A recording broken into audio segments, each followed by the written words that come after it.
You guys, we're back. Hometown edition. We'll call it hometown edition.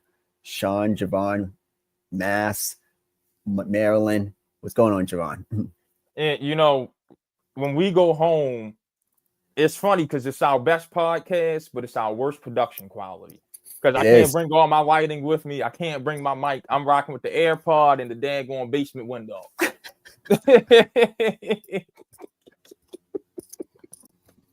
That's what, I don't have my light. I don't have my, yeah. We got to do what we got to do. But it's good. Sometimes it's good to be home. It's great to be home. Excuse me. Like, I don't know about you, but I miss it when I'm here. But it's brick out here, man. I know you still in the north, but it's brick out here. It's about 50 something down here right now. So you up north. I'm back in the good old Mid-Atlantic. Yeah, I'm feeling good. And word on the street is I'm missing out on some lake effect snow that I might have to deal with once I get back. But at least I ain't got to deal with it for the next 2 days. So I'm cool. Okay, so you're good. You good on that? Oh, you go back home Saturday? I go back Friday afternoon. Yeah. See, I think the season is over for Syracuse. Oh, the season's not over. My bad. Hey, when you lose 70-7, no, it's over. Yeah, it's over. Hey, but Notre Dame Stadium. Yeah, one of the ones. I can now say I've been to the Cathedral of College Basketball and the Cathedral of College Football. Highly recommend both atmospheres. Yeah, the Palestra and Notre Dame Stadium, my top 2 favorite venues of their respective sports. Period.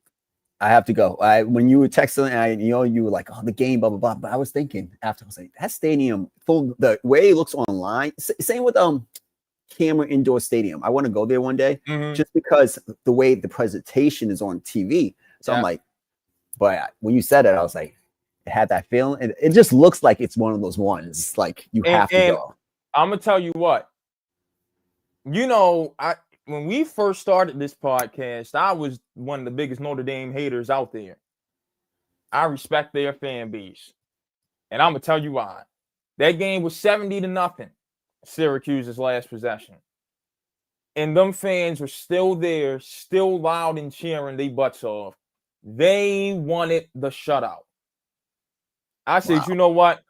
This is some bloodthirsty stuff. It is real sicko behavior. This is my type of crowd. I like it. Yeah. Notre Dame, y'all got my respect. And it goes a long way that y'all ain't got Brian Kelly's ass over there no more. It's Marcus Freeman. Yeah, they got my respect. Which I'm still surprised, and we could get into it on this show, whatever, that he's still not one of the hardest candidates for the LSU. I know Lane is the guy, but I'm going to call him. I said this, LSU, Florida, he's top on my list. I know Lane is Lane. I get it. And he's done in the SEC, but he would be on top of my list. I don't. Bigger jobs than Notre Dame right now. Why am I going to leave? If I'm Marcus Freeman, I'm talking to everybody like I'm Sam Jackson and Soul Man. It's going to take a lot for you to unearth me from my lavish surroundings. Damn, that's a good question. Look, biggest jobs. I think you could win more. With the right system at LSU because the recruits. But Florida, I would probably keep Notre Dame over Florida, to be honest with you. But LSU is top 5-10 programs in the country. Notre Dame is in the top 10, but I think it's lower than LSU. Just my personal because the recruit and you can't. It's just you can recruit from your backyard and be fine. Yeah, like that's hard. That's the only thing that in the academics restrictions ain't the same as Notre Dame. Yeah. Oh, that's nowhere near the same. Yeah, SEC, boy. Georgia's graduation rate is 41%. You ain't even got to go to class at an SEC school. Unless you're Vanderbilt, because that is the Harvard of the South. We'll have to do a whole show about the recruits that get in Georgia. And boy, you ain't got to pass the character test. I mean, boy, oh, man. Your parole officer, you ain't got to check in with him. Nah, Kirby's just about winning. And that's it. That's it. That's it. As long as it don't come to light, do what you got to do. Yeah. The proof's in the pudding. Another one just got arrested and kicked off the team. Let's just some people got to start holding Kirby to the fire about some of this stuff that's going on in Georgia. But that's another conversation. He ain't worry about building no young men. He worry about winning football games. And oof, Facts. I guess. All right, Sean. Last night, the fourth college football playoff rankings. One last one of the regular season, and then the final one after championship weekend. Notre Dame and Miami still not in the same group while we're talking about the Irish. I think we are, I don't know how Javon stands on this, but you beat the team head to head. You have to be ranked ahead of them. And I think they got to be in a higher group. I just think they're like, do I think Notre Dame is a better team right now than Miami, excuse me? Yes. But you have to I think the schedule is comparable. No. And they lost the head-to-head. But who's a better team right now? Oh, right now, Notre Dame, eye test wise, absolutely looks like the better team. And I trust Notre Dame more in the playoff. But are we talking about, like, if we're going off that, we're going to make the games irrelevant? No, the games have to matter. And Miami has played a tougher schedule than Notre Dame and won the head-to-head. Yes. I caught some flack this week because some people, Sean, please explain to everyone how I feel about Syracuse football. Real quick. Oh, it's just a pit stop for this guy, but you don't think it's not give a damn. Yeah, just a pit stop. I caught some flack this week because I moved. This was the week I finally moved Miami ahead of Notre Dame. So I said, you know what? Season's coming to an end. And if Miami loses to Pittsburgh, guess what? Notre Dame go right back to being above them. But you know what? Nah, the head-to-head has to matter. Y'all are damn right. And I put Miami over Notre Dame this week. They're like, oh, man, he's salty because he just watched Notre Dame put up 70 against the team he covers. I don't give a damn. You don't care. You don't care. That's no. That's not. I know you. That's not even a concern. Yeah, like, come on. Like, I watched Miami put it on Syracuse, too. Like, no. Yeah. The head-to-head has to matter. Are there exceptions to the rule? Yes. When you are 3-loss Texas and you just have not looked great whatsoever, and one of those losses is to Florida, then I'm not going to put you over Vandy in the head-to-head just because. Right? But for me, I do still and then like if you're USC, right, you've kind of fallen off a little bit. Maybe your head-to-head against Michigan doesn't mean much anymore. That's fine. But like right now, Oklahoma has to be ahead of Alabama, right? Yep. I'm looking at it right now. Yep. Texas Tech has to be above anyone else in the Big 12. Absolutely. And I think Miami has to be above Notre Dame.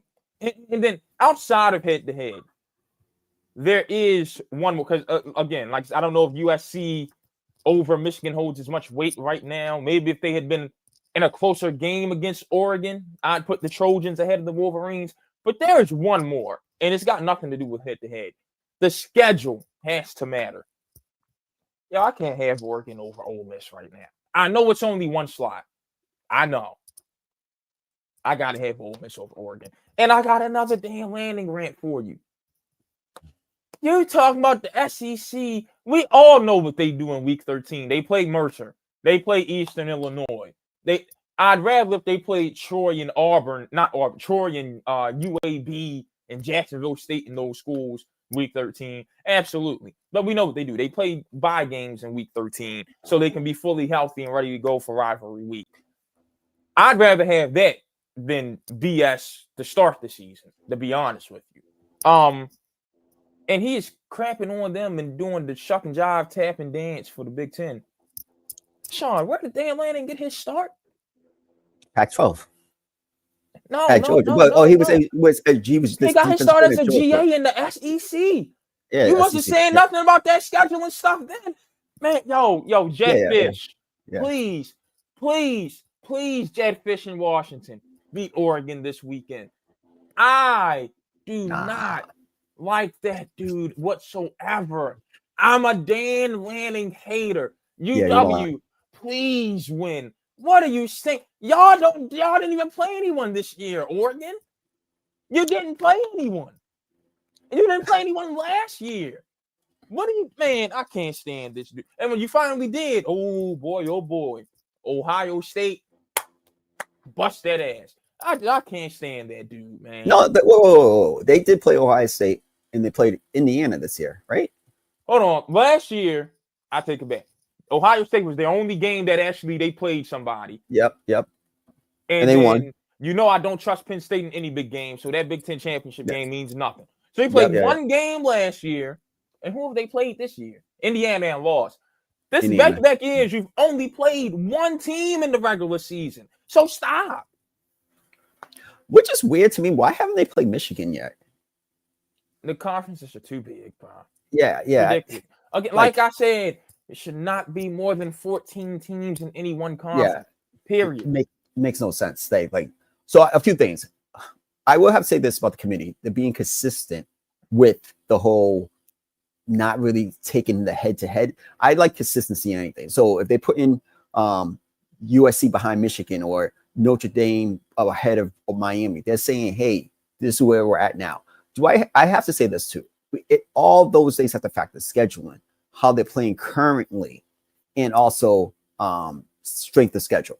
Currently, I'm not mad at putting Michigan over USC. Michigan's playing better than USC right now. I'm not mad at Notre Dame, even though, again, I am an advocate head-to-head should be number one out of that. But right now, I'd rather see Notre Dame in the playoff than Miami.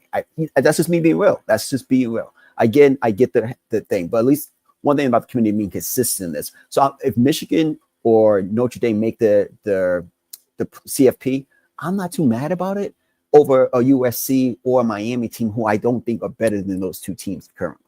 My only thing is, I don't know what the committee's being consistent about, though. Because you got the new strength of record metric. They're not using that.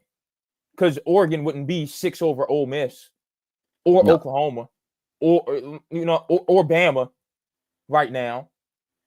So I don't know what they're being consistent about. But John, be real. Forget that. Forget the strength of schedule. Listen, eye test people. Who's the best 12 right now, you think, in the country? Best 12 in the country? Right now. Right now? Right now.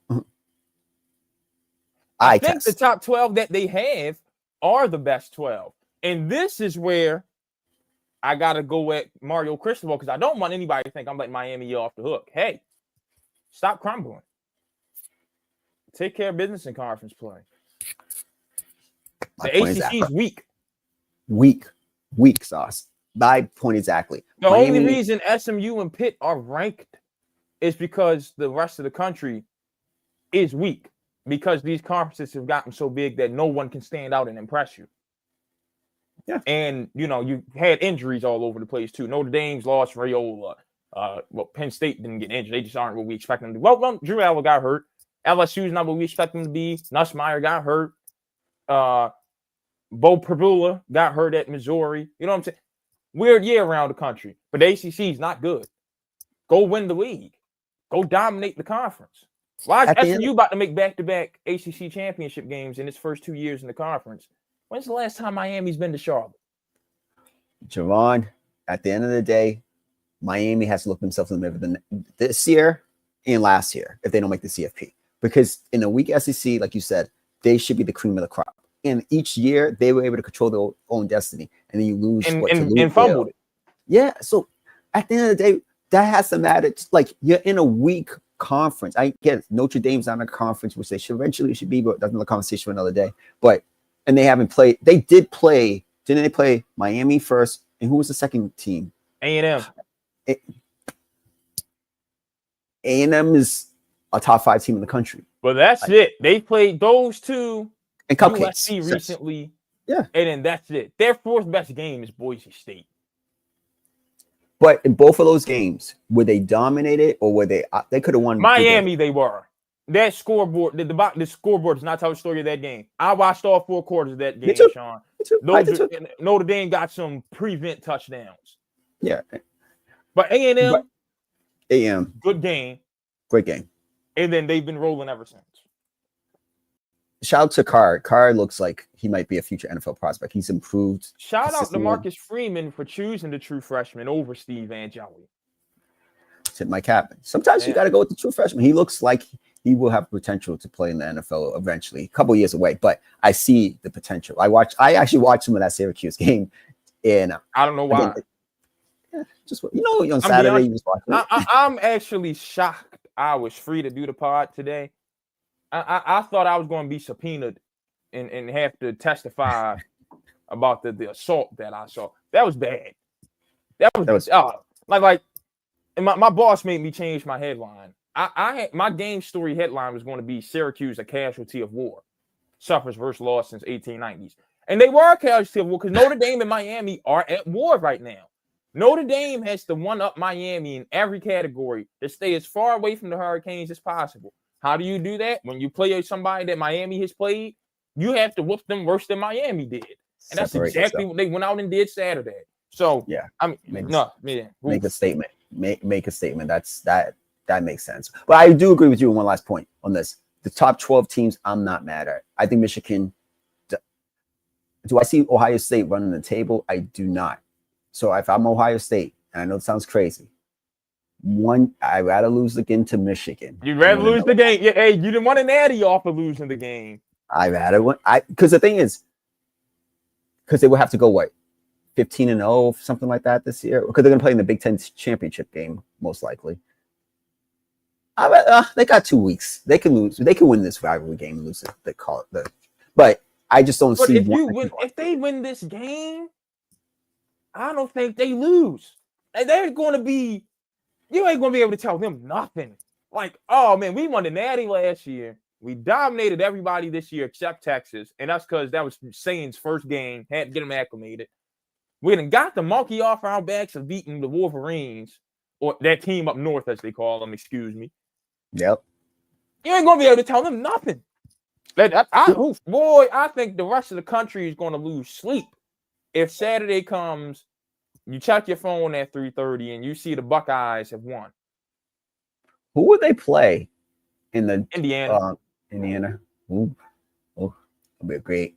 Yeah, because IU y'all did not look good against Ohio State last season. So get your licks back.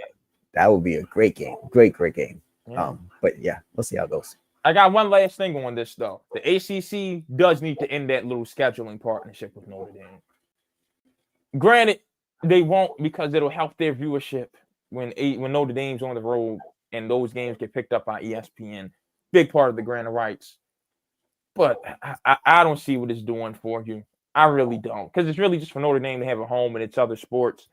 No one cares about Notre Dame and anything but football and women's basketball these days, man. Facts. I don't know. For the sake of looking out for your football programs from a playoff perspective, you probably should do what you can to make life harder on Notre Dame and not help it by filling out a schedule, Because you get no benefit from them making the CFP. Like they're already going to play Boston College and Stanford every year. So you'll get one of those games on your network on ESPN per season. But I don't see the benefits in helping Notre Dame from that aspect anymore. I see that. I see focus on your conference and building it up. It's such a lackluster conference right now. There's no team that I could be like, that's the team. Build it up. Or if I was Notre Dame, it would be a perfect time to join the ACC. We'd be the best team in that conference. Notre Dame's going to keep its independence for as long as NBC kicks out the money for their TV deal. I think it stinks. Hey, when I start my college football dynasty, I put Notre Dame right in the Big Ten East every year where they belong. Where it belongs. Yeah. I mean, if you're at the ACC, I'll be honest with you. Like, you need to be looking at Memphis and UConn. Yeah, UConn. You need basketball for UConn. And shout out Jim Mora getting the promotion, a bigger job over at Colorado State. And then Memphis basketball is falling. But football has been consistently, to me, I think if you look at the last 10 years, Memphis football is the best program in the group of five. Last 10 years? Yeah. Okay. I can't disagree with that. Like Definitely. Boise State's had its moments. Tulane has had its moments. But we're going for the whole entirety of the last 10 years. It's been Memphis. It's been Memphis, in basketball, like basketball, the committee has shown it wants to put basketball in the tournament. You can solve your problems. Yeah. And Memphis having a down year basketball wise, but usually over the last 10, 15 years, they've been a solid program. Yeah. Yeah. That makes sense. I like that. I think UConn definitely needs a bigger stage where they're at right now. Yeah. All right. What we got next? All right. So the Mavs are listening to Anthony Davis' offer. So I forgot who came out. Tim McMahon basically said that sources are saying after the whole firing of Nico Harrison, they're going to be looking to move off of AD. What's your thoughts on that? And who should go after 32-year-old Anthony Davis? You know, I hate when we got to have these conversations when Anthony Davis is banged up because we go away from talking about good Anthony Davis and focus on injured Anthony Davis. And the issue is when you're talking about Anthony Davis and you're talking about Joel Embiid, you are talking about injury. When you're talking about Zion Williamson, when you're talking about LaMelo Ball, who we also have to touch on this show. When you're talking about Joe Burrow in the NFL, who we also have to touch on in this show. You're talking about injury. So now you're asking who that's a championship contender should go after the big fella and be prepared to only have him for at the maximum the 65 game threshold. I don't know what Boston's tax situation looks like. They're the team that stands out, especially with Missoula Ball. That is the first team that stands out to me. After that, I have a hard time saying to myself, man, one of these contenders should pony up for Anthony Davis. You know what I mean? I can't fully co-sign it. Maybe the Pacers for when Halliburton gets healthy, but then you're asking AD to run the 5. And you know he hates that, and I'm not a fan of it, which is another reason why I don't think Boston would be the thing, because Missoula would stick him right at the 5, and he's not a fan of it. So I don't know. I think it could work in Boston if he plays limited minutes at the 5, like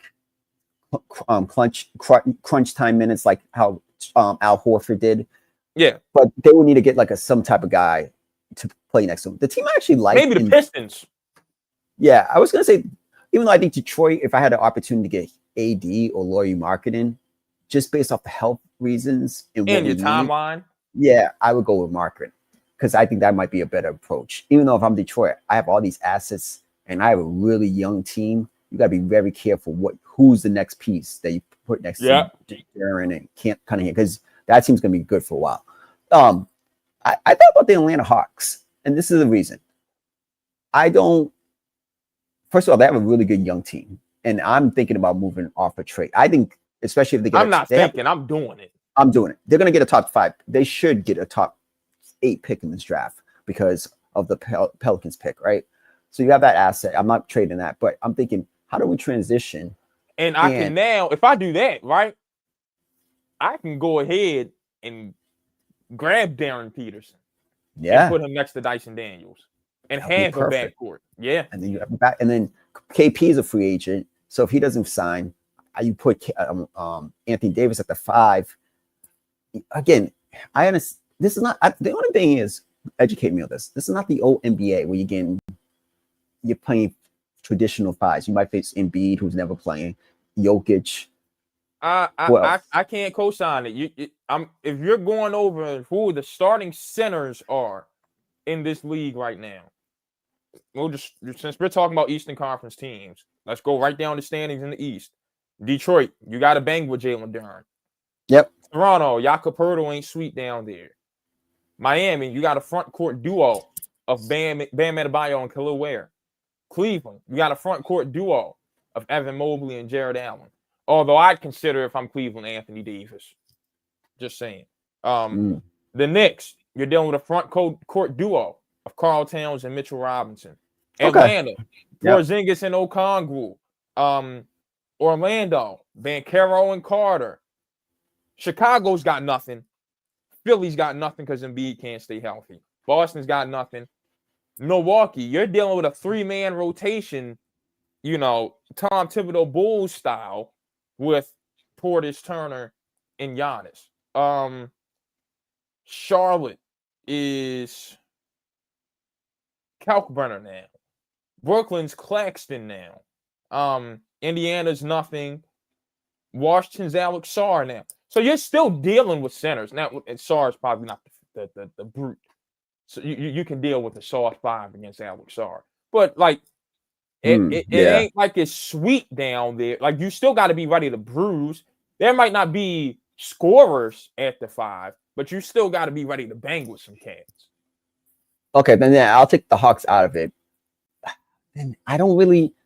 Who's going to give up the assets for someone who's going to be 33, about to ask for extension, and it's injury prone? Because you make it the point. Looking to get off of that log jam you got in the backcourt. Shout out to Phoenix. We give crap to Matt Ishbia, and I was just seeing him on this podcast I love, Hard Knocks, School of Hard Knocks, the white boy who interviews all these billionaires on YouTube. I love it. And he'll be catching them coming off their cars and stuff. Yeah. He does a really good job with it. And so, and I'm listening to him last night, and I thought that was going to be a top. They had no draft picks this year, so I'm like, man, Matt, the Memphis had it, or Orlando, whatever that trade happened. They play really tough defense, and they have an identity. They're very tough and scrappy, and I do a lot of the NBA notes, and they're better with like stealing the ball, deflections. That tells me they're in the top 5. They're playing harder. The coach got them playing up tempo. I gotta give him credit. It's a coach, and Matt Ishbia, when his last press conference, I saw him. He said, "We're gonna, even if we don't win a championship, we're gonna build a team that Phoenix can be proud of." I give him credit.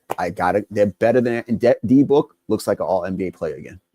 Gotta give him credit. And what's it? They got one.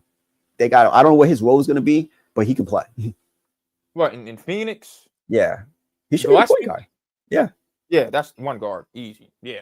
He should be the point guard. So they've done a great job. I have to give them a lot of credit. And they might not do anything, but the culture shift they have made from that. They should have kept the culture they had when they had Martin Williams, but for what they have now, I got to give them credit for that. But maybe that team, if they think, but I wouldn't do it. I got to be real. I would look at Dallas. You made this problem because you gave Nico all that power. You deal with it. Because honestly, if he comes back healthy with Kyrie, another year, Cooper Flag in a high pick when this that year, team's healthy, that's when we're going to know about the trade. Yeah, exactly. We were saying the whole time after the trade, that's a championship contender when they're healthy. So, like, I don't know if Jason Kidd's the coach for it because, you want Cooper Flag doing everything but being Cooper Flag for some reason. Whatever. Not anymore. But he messed up with that. He did switch now. Brandon Williams ain't the answer either at point guard, but at least it ain't Cooper Flag. Yeah. But he knows he can't start D'Lo at the 1, so that's cool. At least he knows that. Yeah, he messed up with that. I don't think it's a fireable offense, but it did lead to them starting slow. But I think in this year with this is their last year of control of their first round pick for the next 4 drafts. Why not try to get Peterson or AJ DeBanster and get another young guy next to Cooper? I wouldn't bring Kyrie back this year or Anthony Davis. I just wouldn't. So I say the best fit stayed in Dallas because I just don't think I'm gonna trade. Is Anthony Davis is he the number 2 option anymore on a championship team? I don't think so. Yeah, I don't think he's definitely not the number 1. So what are you giving up for Anthony Davis? I got to pay you number 3, number 1 money. Yeah. Granted, it is a rental, isn't it? Yeah. Yeah. So right. But it's got might be desperate enough. But the problem is, let's be real. It's anybody be in Houston, Denver, and OKC. Yo, I got to be honest, and this might be my fault. We haven't talked about OKC enough on this podcast. It's like an afterthought about them. They're that good that we just we take it for granted. Like you good when it's just like, yo, we ain't got to say nothing about it. And you got to think like that. At some point, I love what Daryl Morey did it. He was like, we're going to go all in. And obviously Cleveland did because they had LeBron at Golden State's run. And Denver's doing it and Houston's doing it. There's some other teams, whatever, are competing. But this might be the run. If you're one of those lower teams, like a Utah, a Phoenix coming up, you slowly build this thing. Because we're going to let them go ahead and fall off first. Exactly. Because the numbers, the natural, they're not going to be able to keep the whole team. So they're going to eventually start picking down that team. Look what happened in Boston. So that's why I would do for certain teams. It's like, hey, let this 2-3 year window bypass where we build it the right way. And so Anthony Davis ain't making a difference for any of those teams in the East and none of those teams in the West, except for those 3 teams. All right, well, we got 2 more trade rumors to talk about then. Because in Charlotte, apparently LaMelo Ball and the Hornets might be heading towards divorce. He's sick of losing.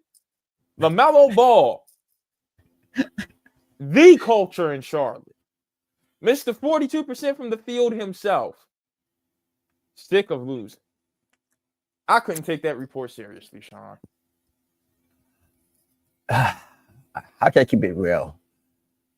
All right, so Melo, because I think he's popular. He sells tickets. Kids love him. At some point, he's got to determine: do I want to become a serious basketball player? And is he ready to get some serious coaching? Not saying that Charles Lee can't coach him, but I think sometimes a change of scenery is good.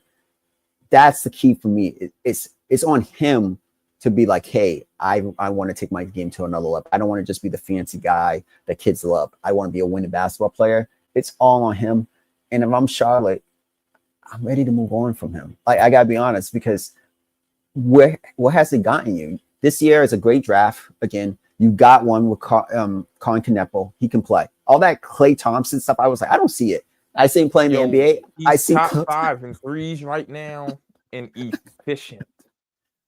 I see Klay 2.0. I really do. They got one. They got a cornerstone right without there. The defense. Without the defense. And then they got the center. They got a cornerstone. And Miller's injury prone so far, but he could look like that. They got to figure out who's their guy. Darren Peterson would be perfect there. DeBonce, any of these guys. Boozer, I don't know about him there, but they need one of the 2. They need a 4. Guys. They need a 4 man. They need someone who, yeah. And so Boozer and Kalkbrenner, I like that duo because that's 2 guys who can be physical and can shoot the long ball. Someone said this, and it kind of disturbed me a little bit about Boozer. They were like, was it it was Jeff T's podcast. They were like, doesn't he remind you of Tyler Hansborough? Oh, I was like, man, that's disrespectful. Oh man, I was just listening to them in the car on the way back from the airport. Oh yeah, disrespectful. They cracked me up. So with LaMelo, this is another one. Where does he go? Like, so if you're the Pelicans, you need your point guard, and you got your power forward to replace Zion Williamson. Do you send him back home to Charlotte? Just a Zion? Yeah, just a 1v1 swap. Change of scenery swap. If you're the Lakers, do you fleece them? Like, see if Austin Reeves and something is good enough for you to get your actual backcourt mate next to Luka. Somebody who will push the pace while Luka can do his own little slow thing. Yo, Javon, I'm gonna keep it a buck. I'd rather keep Austin Reeves and have. Oh, woo! No. I gotta be real. LaMelo Ball is so unserious about basketball. I can't. See, I don't know if coming back home would be good for LaMelo. I think it'll be the opposite. I think it'll be the opposite. Like, so you got to worry about that. Yeah, I don't know. Melo, you did this to yourself, man. Yeah. I like him. Maybe Pat Riley can fix him down at Miami. Well, that might be going from one extreme to another one, maybe. He might need that, but he needs a culture, and him next to Luka. First of all, I think he's worth, because at least Austin Reeves tries. Sometimes Melo does not try at all on defense. He has the size to be a good defender. He is a good defender. It's just when he plays defense. Yeah. He has no. And what we always say, defense is about 1-2. That's it. Yeah, you gotta want to. And ever since they got there, was Clifford the coach when they got Melo? I don't think Clifford, so. Yeah, I think so. Yeah, they brought him back. Yeah, I think he got brought back. LaMelo's second year, probably. Yeah, him, Zion, Ja. Now, I lump Anthony Davis. I lump them into, especially in this new era of the hard cap. Stars. I'm not. I can't. You told me this. You can't make mistakes with building your franchises, right? And your contracts. Right now, that's a bad contract for LaMelo Ball because he's a great stat guy, but there's no substance from him. Empty calories for LaMelo. I'm not trading for him. I can't. Charlie, you got to figure that out. Or maybe someone like Orlando, because they definitely need a point guard. I like Suggs, Yeah, but they need a point guard. I would move Suggs and in the they need deal. somebody to move them up tempo too. They just play Yes, too slow for them to be they play that young. exactly. I would do that, and then I think Now you know my issue with Orlando though. My issue with them is Franz Wagner more than anything, and they need a center. I just don't like Franz Wagner and Wendell Carter. I don't. okay. That's what Franz had a good start last year and was going to be an all-star. Ever since he came back, he looks whatever. Like even beginning of this year. Like he gets his buckets, but yo, I got you playing the small forward and shooting 31 from deep, and it's who you are now. I don't need that. I got my power forward and power low. Move him somewhere where he can play the four, and his shot volume can decrease from out there. Maybe that'll boost his percentage. Put him somewhere where he's not needed on the perimeter as much. Because that's what Orlando needs. They need something on the perimeter. Yeah, Orlando's not a really well, but I think actually that's a good move. Move him, and Suggs will bring a level of culture to Charlotte that is needed. And boy, he'd be pissed. That boy ain't been around nothing but good culture his whole basketball career. You put him in Charlotte, he gonna be ready to fight somebody. I gotta give you credit. You were high on him. I was high on Scotty Barnes come out the draft. Suggs has become a really good player. Yeah, he's become a really defensively tough-minded guy, a leader. That's what the culture shift next to Knipple and what you're trying to change. And yeah, Orlando plays really too slow. Too much young talent to be playing that slow. And I can understand the Clippers playing so slow for how old they are. Yeah, but I don't get it from Orlando with how young it is. I really don't. Yeah, I don't. That's on McGlure. Is it McGlure? Mosley, excuse me, Jamal Mosley. Yeah, it's on him. And he's on the hot seat if I'm Orlando's owner, because you got to mesh this well. We got to play. I think they're 19th in tempo. They were last year, so it's faster. But they need with that type of team. But they don't. I like Suggs, but he's not your point guard. He's a two. I told you, combo guard at the two. Yeah. Yeah, and Trey Jones or whatever his name is, he ain't the answer. They got to figure it out. Gonzaga went to the Final Four that year. My fault. The national championship game that year. So Mark Few had Joel Ayayi right next to Suggs, and Joel was the one bringing the ball down. It's kind of 50-50, but like he's not supposed to be on the ball all the time. Yeah, they got to figure that out on Orlando. But back to LaMelo, he's a bad fit. I don't think his trade value, because he's already making a lot of money. Like you said, you got to be very. You can't do a Michael Porter Jr. You paying someone $40 million. You can't. There's a fire sale pending in Sacramento. This one intrigues me because I think so. Apparently, the Kings are listening to offers for everyone not named Keegan Murray and Nick Clifford. I think they should be listening for Keegan also. Absolutely. I think Devin Carter should be safe. And I guess because you just drafted Neek, he should be safe. I think everyone else should be available. And there's some contenders that would love for Malik Monk to be their sixth man. Just like the Knicks went and got Jordan Clarkson this offseason. Somebody would love to be able to do that with Malik Monk. The Lakers know a little something about Malik Monk and how important he was to them trying to repeat. Keegan Murray would be a great 3-and-D somewhere. You know I'm high on Levine. Sabonis, somebody that can let him go to the 4 would be great. I think the only assets I don't like in Sacramento are DeRozan and Westbrook. I think Dennis Schroeder, another one, a championship contender, would love to have him as their sixth man. Somebody would love to have Keon Ellis out there hacking the primary ball handler. I think the Kings have a lot of assets that would be very valuable to franchises.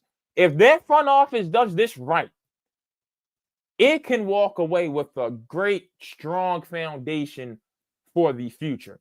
I would love to get a phone call from whoever owns the Kings these days asking me to be the GM, because I could really do something with what they've got over there.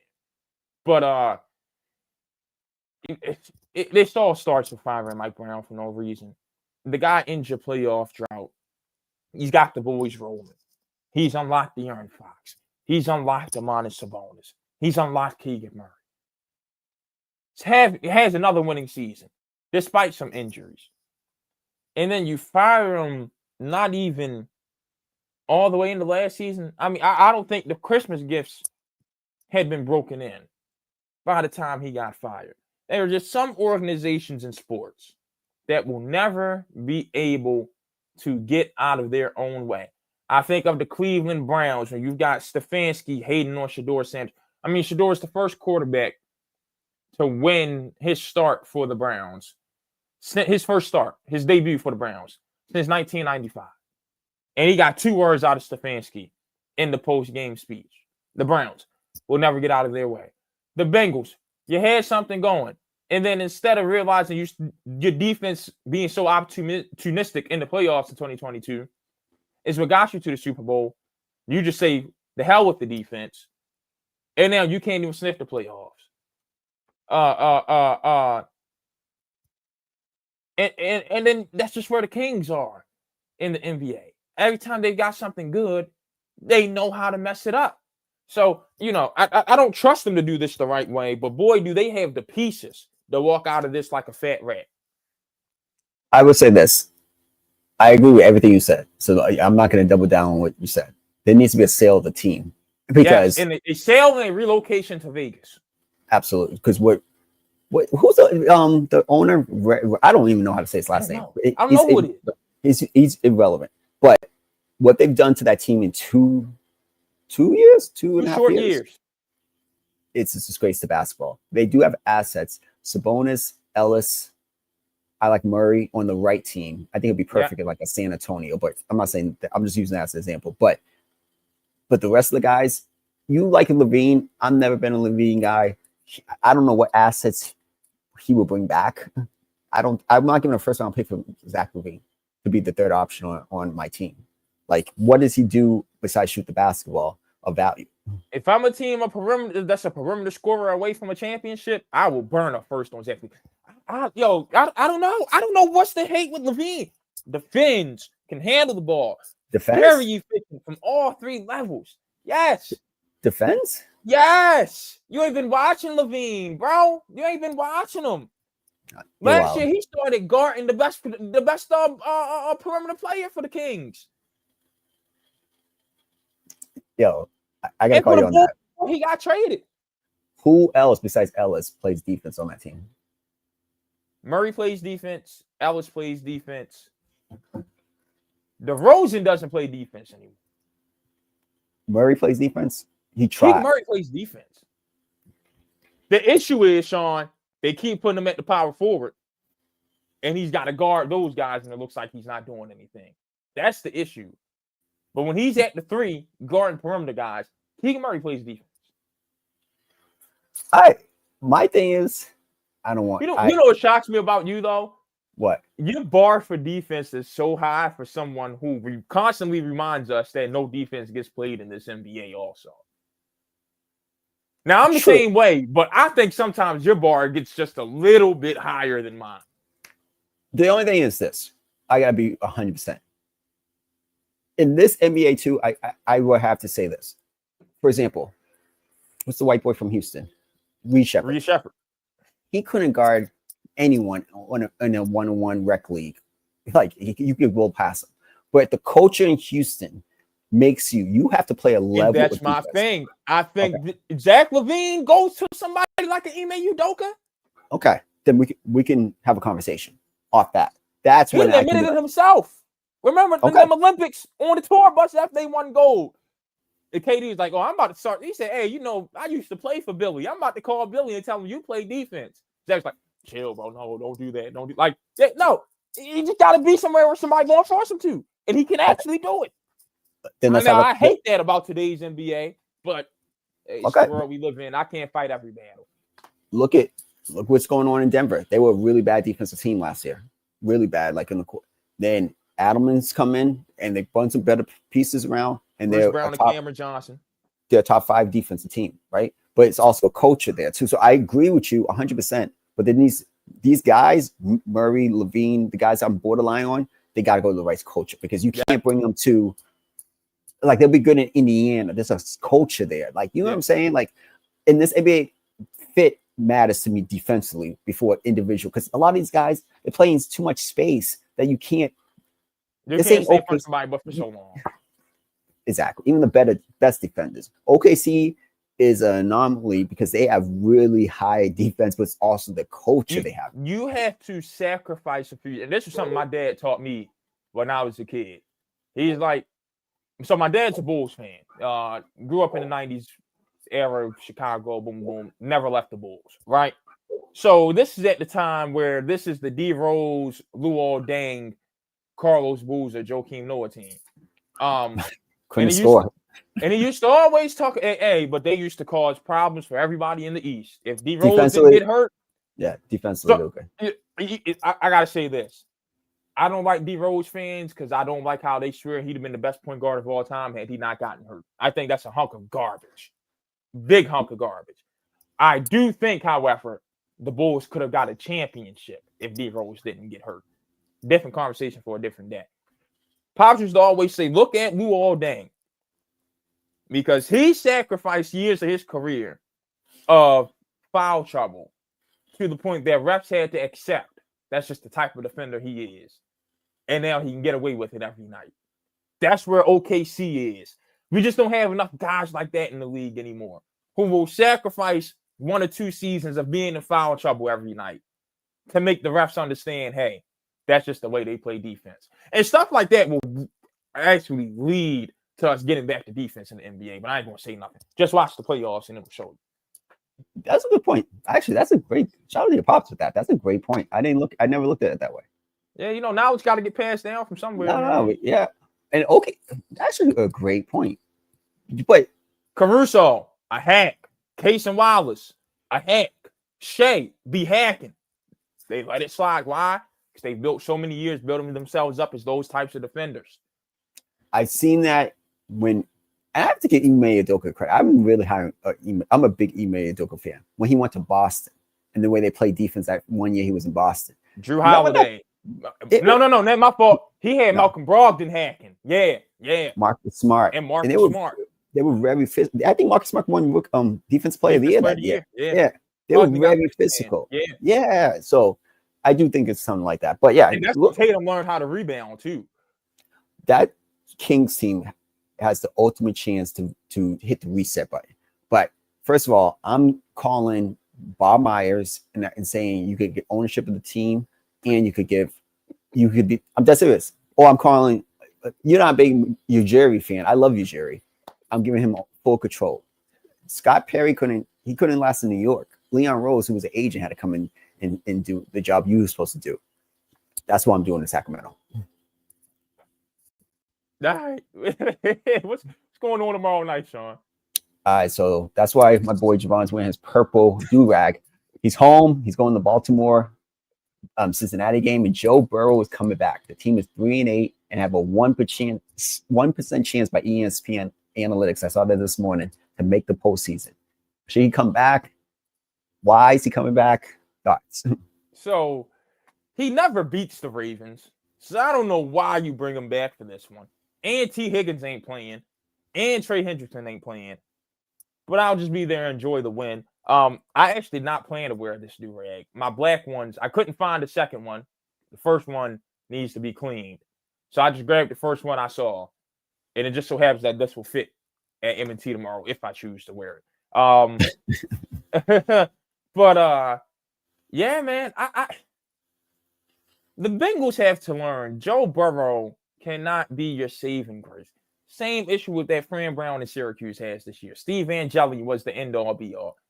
That can't be the case with Cincinnati, especially with Burrow being the most injury-prone quarterback in the National Football League. You need to get him an offensive line. You need to get him a defense. You need to build a 53-man football team. It cannot just be Joe Burrow, Jamar Chase, T. Higgins. Go win us a game every week. It doesn't work. I saw that shootout last year against Baltimore. Bengals, they have a defense, win that game by 10 points. Instead, they lose on a field goal in overtime. And dropped 4 in that game, if I remember correctly. Mm-hmm. In Cincinnati. That game in Cincinnati, right? Cincinnati, yeah. So crazy. We got to stop this. Oh, Joe Burrow this, Joe that. Go save him. No. Go build a football team. You got rid of Lou Anarumo like he was the problem. No, the talent was the problem. What's he doing Indianapolis right now. And now he's got Sauce Gardner to play with. And when DeForest Buckner comes back, they're going to be, come on, man. You got Zaire Franklin. And he just looks great. Now, granted, they continue to prove they haven't been there before because there's no way you're supposed to lose that game to the Chiefs on Sunday. But whatever. Like, I'm just sick of hearing about the Bengals. I can't lie. I was actually ready to crown the Colts and say, yo, remember I went on this rant last week saying that I think it's like the Utah Jazz are the top 3 teams with New England, Denver, and the Colts. And I was really watching. I'm like, yo, I was wrong. And then I saw what happened to me, and I'm like, yeah, they're not there yet. But anyways, Cincinnati is this. First of all, I've seen it done. Look what's going on in Philadelphia. You could have a lot of high-paying guys, but you better hit on the draft. Yeah. And you have not hit on the draft. And I think Sean Taylor, people have caught up to his schemes. They can score because they have a lot of talent on that side of the football. But I do think that it's time for a switch in culture. Tobin should not be making the decisions as your president. And that's another team that needs to sell their ownership stake, because I've been to Cincinnati many a times. They practice in this stupid bubble in the middle of downtown Cincinnati, and like the stadium is whatever. It just is gloomy. It's just not a good place for. They don't have the right ownership in place. They're just about parking and money, Mike Brown and those people. So, but regarding Burrow, I was telling this to my girl yesterday because we were talking about Burrow, and I was like, listen, I don't believe it. You can ask Javon. What do I always say about the middle? I don't believe in that. I don't believe that in sports. I don't believe in it. Even in life, you don't want to be in the middle class. You want to be rich or you want to be poor, because poor people get a lot of benefits the middle class don't get. And so when you're poor in the NFL, you get a lot of chances to draft better players. So to me, I'm not trying to. Burrow comes back. The best we could be is 98, and we're going to get knocked out in the first round. The best case scenario, we don't have a defense. Why are you bringing him back? So I'm thinking, no, we want to get back to that contention when we back-to-back AFC Championships game, Super Bowl. We need to build it the right way. Joe, you're not playing this year. We're going to sit you out for the rest of the year. We got Flacco, and after week 15, we'll start sitting some of these other guys on Thanksgiving night in the house that he built. No, man. Come on, yeah. I don't care about none of that. Like, it don't make sense. So you might win more games because your schedule's kind of soft at the end. Just for what? To go, if you win out 9-8 and maybe make the playoffs and lose, and don't address the issues to actually help Burrow and Chase and Higgins and build it the right way. I'm not a big fan of this. I'm not a big fan of Joe coming back. Not against this Baltimore team that needs to win out. Well, actually, not even win out. And just put it together defensively? Yeah, I'm not a big fan of it. I don't think Burrow. If you told me they had, after this game, if they won those 2 games they should have won, the one against the Jets and then one against the Bears, and they were 5 and 6, it'd be a different conversation. I would have no problem. Different conversation. But you 3-8, you're not going to jump Pittsburgh and you're not going to jump Baltimore, and then you need all this help in the AFC to get in. Don't make sense. I don't believe being in the middle, and that's what Cincinnati's looking to be again. Before we let this segment go by, I just want to say, boy, you ain't wrong about the middle class, because, man, I go grocery shopping, and I wish I was broke enough to be on food stamps. Goodness gracious. Oof. Did I tell a lie? I didn't tell a lie. Sean, you just preached right there. Yeah. I didn't tell a lie. I didn't tell one lie with that. You don't want to be in the middle. You do not want to be in the middle. You got to go, and you got to figure out how to change it the right way. And in Cincinnati, the right way is Burrow sitting for the rest of the year and getting a top 5 pick. Listen, one last thing. Caleb Downs, I think, special. I think he's special. And people might not take it first 5. You can correct your wrong of letting Jesse Bates go. Yeah. That kid plays in Columbus. He's perfect. They love him here. You need to be tanking. Make sure you get that kid. That's it. All right, Sean. It's Feast Week, my favorite week of the year. Who's catching your eye in college basketball right now? Just overall, over like schedule wise.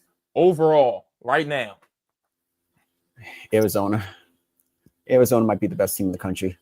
I love how they play defensively. I didn't really know too much about him, and I didn't really have him in that class of these freshmen. The boy's good.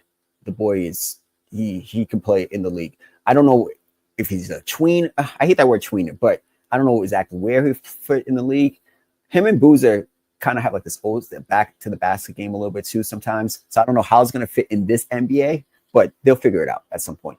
But Arizona is definitely the cream of cart. I really like Michigan State. I haven't been on Izzo's. They're bad. They play Duke tomorrow night. Let's see. I haven't been a big fan. No, I'm sorry. They play North Carolina tonight, and Arkansas plays Duke tomorrow night. Excuse me. Oh, so that's me good. So I'm a big fan of those. Probably the two best teams so far that I've seen. Again, and Duke. The only thing about Duke is this: I love the kid on the wing. Isaiah Evans. Yes, he looks good. He looks really good, actually. He's going to be a very good NBA player, especially in this 3-point revolution. Oh, he looks like a prime 3-and-D guy. The only thing is about Boozer. Boozer's averaging 21, 22 points a game. Is in the tournament. I know March is a long time from now, but I do think I don't know if that brute force style of play is going to be the way to win a national when the game slows down, it'll help if his shot's falling that night. That's the coffee. I can see where you're going with it. If his shot's not falling, but he's got teammates around him that's going to alleviate that issue. I don't think Duke's going to go into some long lull against anyone. Like, you got to be a team that plays defense like Houston or Baylor to do that to Duke this year. I think that's just a very well-rounded team. I love them. Speaking of defense, Michigan. That team, I'm going to be honest, Sean. I think I'm going to stop making Final Four predictions and settle for Elite 8. I'm getting closer to saying Sweet 16 and really taking a cop-out because I love the Wolverines this year. Love Gonzaga this year. Mm-hmm. I'm going to see how I feel about Michigan State and North Carolina tonight. Love Duke. Florida has let me down. Love Arizona. I'm going to see how I feel about Tennessee tonight. I love Iowa State. I'm seeing some teams that I can get jiggy with. I really am. Let's have a conversation real quick. What's going on with Florida? What do you think? They don't play defense as well. Transfers didn't pan out the way they thought. Yeah, the kid from Princeton. Xavier Lee from Princeton. Yeah, he didn't. He had the transfer. And the kid from Arkansas. What's his name? Boogie Flan. Boogie Flan. I knew that wasn't going to work out though. He didn't seem like he fit the mold of what Florida was building. Like, not at all. He just felt like he went to this hot school, or they took he was a hot name coming to college last year. But yeah, those guys has not transferred over at all to Florida. They did not look like the same. And again, the teams are different, but the culture still remains the same, and it looks different. It just looks and feels different about Florida this year. Yeah, I think Todd Golden didn't get the guys that fit what he wants to do. I think he won his way, which attracted stars, and he brought in stars that didn't necessarily fit what he wants to do. It's like when you do the transfer thing, man, it's a hard way to continue to build because not everyone's going to pan out. Like I'd rather have the high school kids. You need a couple transfers here and there, but at least they come into our culture. This is how it works. Yeah. But it's a hard way to build a continuous national championship team. I will say this. I don't give this team any praise. Alabama probably does have the best backcourt in the country. I'm a big Alabama fan, so I'm not going to even double down on that. I love their style of play. You hate it. I love their style of play. But you hate the modern NBA. I'm confused. I was going to say this in the chat when you said this. You said a couple weeks. How do you like this? The reason I like it, because how many college teams play like that? So I don't like the NBA because everybody plays that way. In college, how many teams play that way? So it's a different system. It's not a Nate Oates thing. He's just reading off a spreadsheet. He's a former math teacher reading off a spreadsheet, letting the Excel coach for him. Can't respect that. But the thing is this. Before he got there, it was Alabama was never looked as a maybe here and there, but as a college basketball. Good years without Robert Ory. Good years, right? but he's brought a style. I'm a big proponent. The guy in Tennessee, Hypo. Oh, Josh Hype Yeah, over there. Okay, he football wise, football. He brought a style that was able spread to offense, separate himself in the SEC. Do I like that style in the NBA? I hate it, but because everybody copies and plays that way. In college, not a lot of teams have copied what Alabama's doing, so it's their way to stand out. And they've gotten to a Final Four? Yeah, Final Four. Yeah, and yeah, I'm a big proponent of it, doing it in college, not in the NBA. All right, college football's coaching carousel is swirling. This week, we've got Florida State's going to keep Mike Norvell, which you said is very unserious. You've got Ron Rivera. Riverboat Ron could not wait to fire Justin Wilcox at Cal. Now, the only reason I think that is acceptable is because Tosh Lupoy, the defensive coordinator at Oregon, played at Cal. So that might entice him to come take that over. But if I'm him, are you getting paid that much more money to be Cal's head coach than Oregon's defensive coordinator these days? Like, maybe I'm overthinking it. Maybe you are. Maybe money hasn't gotten to the point that I think it has. But is it going to be that much different? And do you really believe you have a chance to win at Cal? Are they going to invest in a roster? And why do you want to play in the ACC? Why do you want to take that trip across the country 6 times a year?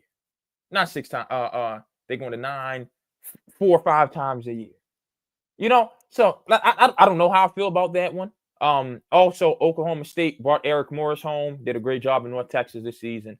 We mentioned earlier Jim Morris going to Colorado State.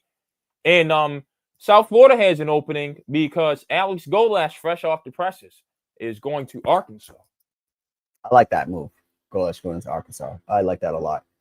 Don't really know too much about Morris, but anybody but Gundy in Oklahoma State, I was all for. Yeah, Gundy needed a big go. The only thing I would say about leaving Oregon to be Cal is people look at these things as these opportunities are few and far between.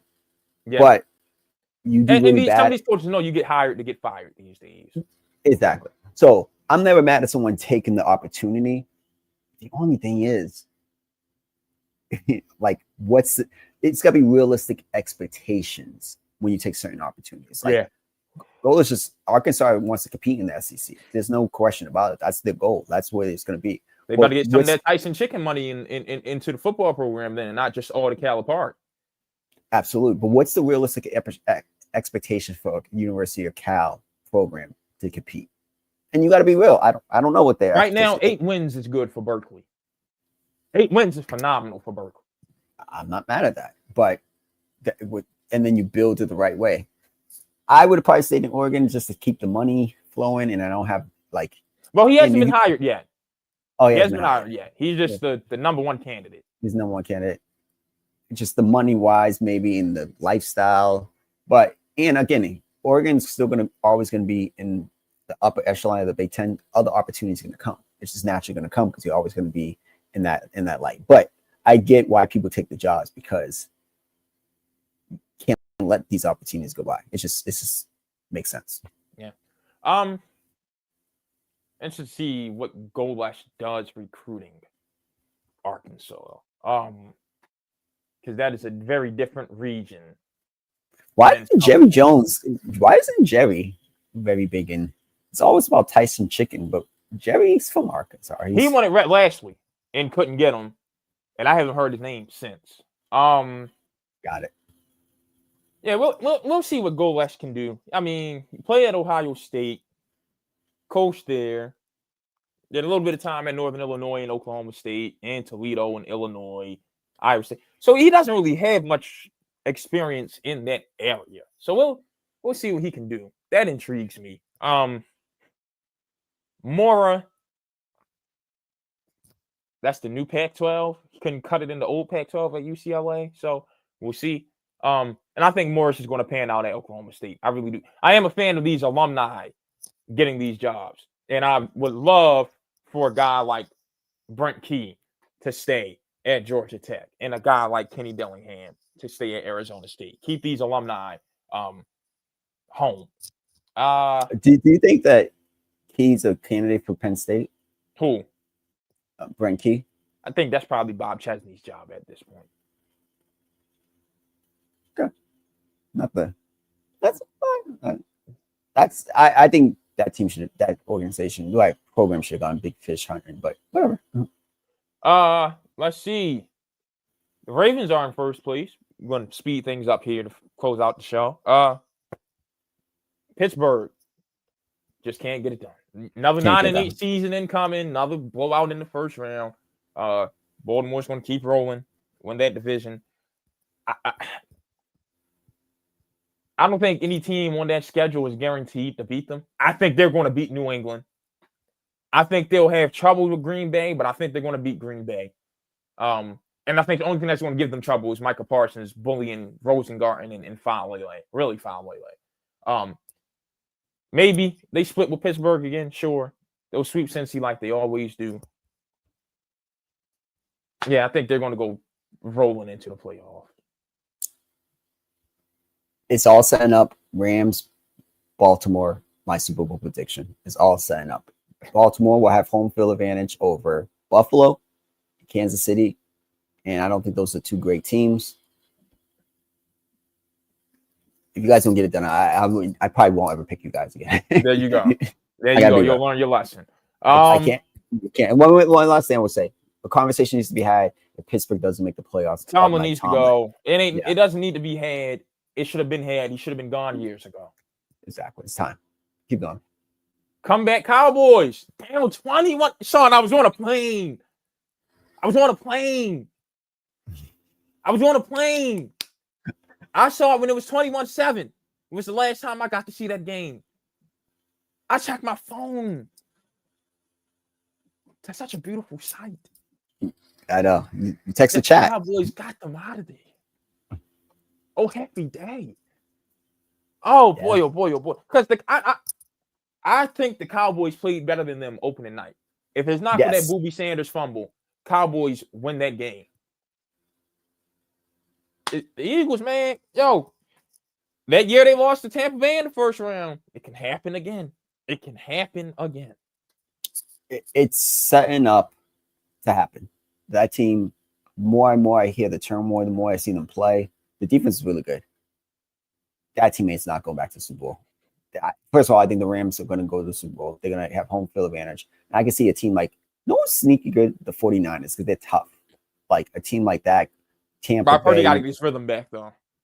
Yeah, he's looked rough. That whole Mac Jones Purdy thing, that's definitely a conversation down the stretch. But them to be 8-4, tips to my captain Lynch and Shanahan. But I don't like anything about this Philly offense.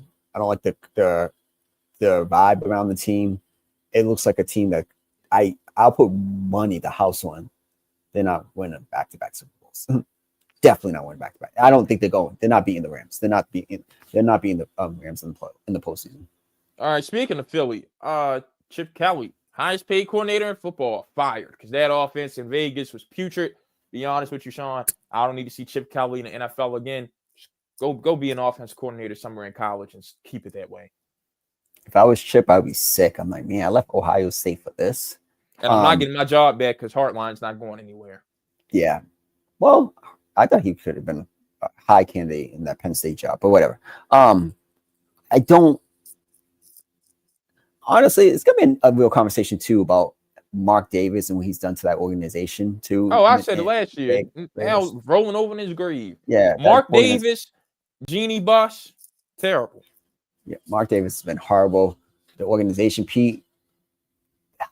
Yeah, I don't even know what to say. They got to find a quarterback, but I'm not surprised. Geno Smith, I said it. He's not that guy. And you had a chance to look up poetic justice. Everything comes back. You passed on Shador. You could have had this year Shador playing, learning the NFL. It was a perfect marriage. Drop the ball with that. That's all I got to say about them.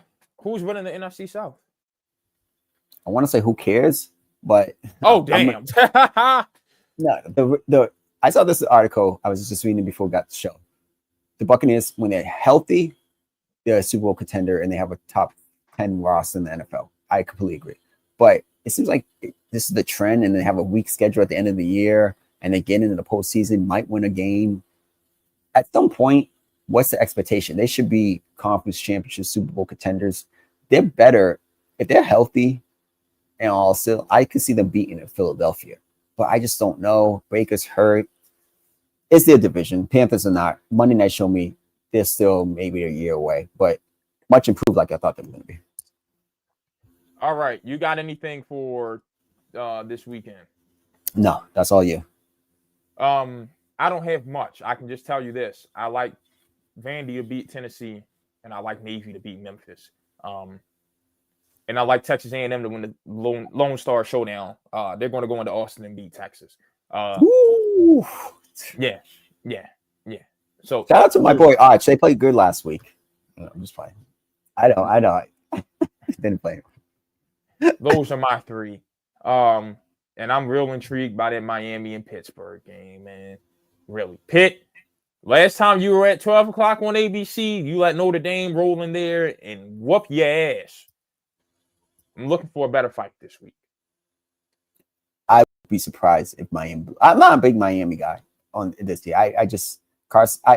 I think I'm not a big Cristobal guy. I think that's what it is. Yeah. I think that's kind of what it is. I'm just not a big believer in him. I'm not saying he's going to get fired or he should get fired. You got to show me with him. The last 2 years have been disappointing. Very disappointing. What do we have on the NFL slate this week, Sean? I feel like, Cowboys, Chiefs tomorrow. Cowboys, Chiefs tomorrow. Packers and Lions tomorrow. Ravens and Bengals tomorrow. Some great games. That's a great triple header. Yeah, that's a lot of meaningful games. I would say I'll just break it down for this. I'm going with the upset. Cowboys win tomorrow. Upset. I'm going Baltimore wins tomorrow. Packers at Lions or Packers at Lions at Packers. You know the Lions host Thanksgiving. Oh yeah, sure. I haven't been drinking no spiced eggnog. But I don't. I gotta be real. Two things I have to say about the NFC North. I was thinking about this the other day. I gotta give credit. If I'm Minnesota, with the talent I have, I might try to go get a bridge quarterback and let JJ McCarthy. Too much talent to let that go to waste. McCarthy trying to improve, and then Green Bay, Jordan Love. I thought you were gonna be an MVP candidate. I thought you were gonna take the step. You haven't taken the step. I don't trust you. I'm going with the Lions. And Detroit wants some get back for that week 1 embarrassment. Yes. Give me Detroit. Give me Baltimore. And Black Friday at the Link, blackout day. Give me the Bears. Yeah. Yeah. Against the Eagles? The Bears. By the way, while we're speaking of Chicago, 3 things actually. I would hate to drive downtown because when you're driving to Chicago, I think that's I-90, whatever, it looks big, pause, and then the closer you get, it looks bigger and bigger and bigger. Pause, and pause. That's number 1. Number 2, the CIA did its thing with Chicago. I figured out why the crime's so bad. You ain't supposed to have housing projects that damn big. You cannot have that many poor people around each other and expect it not to go down. They angry at the world. And you like, it sounds funny, but it is the truth. Them housing projects are too damn big. J. Edgar Hoover, whoever was running the CIA, y'all did y'all thing. That is terrible. I will never say anything about Chicago again. They can't help it. And number 3, that deep dish pizza. That's too much damn cheese, bro. It's too heavy on your stomach. That's too much cheese, man. I'm cool. Next time I'll get me some Harold's and an Italian beef and have myself a good time. The deep dish is good for the one time. That was just too much cheese, man.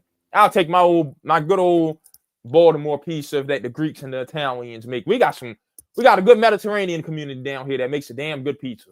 Like us, Philly, New York, we got the pizza. Yeah, I'll stick with what we got. Chicago, that was too much, man.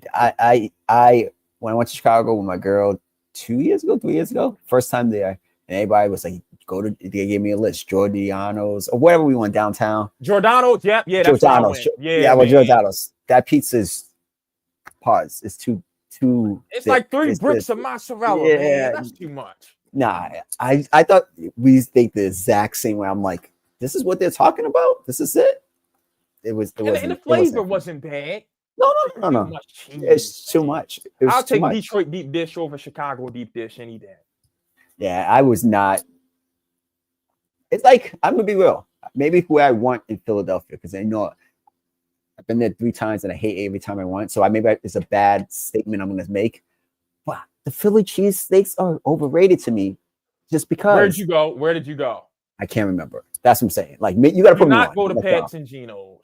Do not go to Jim's on South Street. Yep. Go to Ish Kabibbles. Or now have somebody watching your car. Go up to North Philly and go to Max's.